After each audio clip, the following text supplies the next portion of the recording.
Mobile চোরকে হাতে নাতে পাকড়াও করে শেষে পুলিশের হাতে সমঝে দিলেন স্থানীয় জনতা। চাঞ্চল্যকর এই ঘটনাটি ঘটেছে উত্তর জেলার ধর্মনগর কালীবাড়ি রোডে। জানা যায়, গত কদিন ধরে চৈত্র সেলের দরুন ধর্মনগরের প্রতিটি লেনে ভিড় লেগে গেছে। সোমবার সকালে ধর্মনগর সরকারি মহাবিদ্যালয় ছাত্রী পূজা নাথ নিজ বাড়ি কদমতলায় ফেরার পথে উক্ত রোডে ফারুক উদ্দিন নামের এক চোর পূজার মোবাইল চুরি করে পালাতে গিয়ে ট্রেজারি অফিসের ভেতরে ঢুকে আশ্রয় নিলেও শেষ রক্ষা হয়নি। পরে সেখান থেকে তাকে পাকড়াও করেন উত্তেজিত জনতা।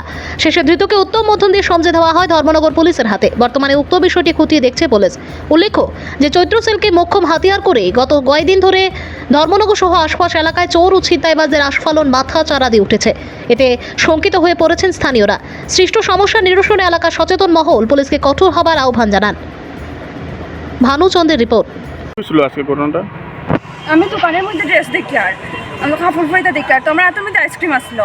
তো দোকানদারে বলছে যে তুমি আইসক্রিমটা একটু সরিয়ে খাও, কাপড়ের মধ্যে পড়ে যাবো। আমি খালি ওর তো দোকান আছে ওরকম করছি করি আমি আইসক্রিমটা মানে ওরকম খাই। আর তখন ব্যাগটা তো ওরকম আসলো আমার ব্যাগের মধ্যে। আমি বুঝছি আমার ব্যাগে খেয়ে ধরছে, ধরার পরে দিকে ওর তো দিল ওইখান থেকে কেন গেছে। আমি ধরার পরে আমি ব্যাগটা সামনে আনছি, ওখানে আমার মোবাইল কই। তখন তারা বলছে বাবু আমার মোবাইলটা দেখি নাই কেন কই। আমি ওরকম করছি ঘোরার পরে তো বেটার মানে চোখে চোখে পড়ছে আর আমার তো বেটাটাও দৌড় দিছে। আমি বেটাটা পিছিয়ে পিছিয়ে দৌড় দিছি। যারা ধরছে তাই নিয়ে হ্যাঁ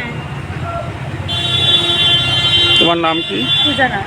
হ্যাঁ, পূজা নাথ, কোন জায়গায় কদমতলা থেকে।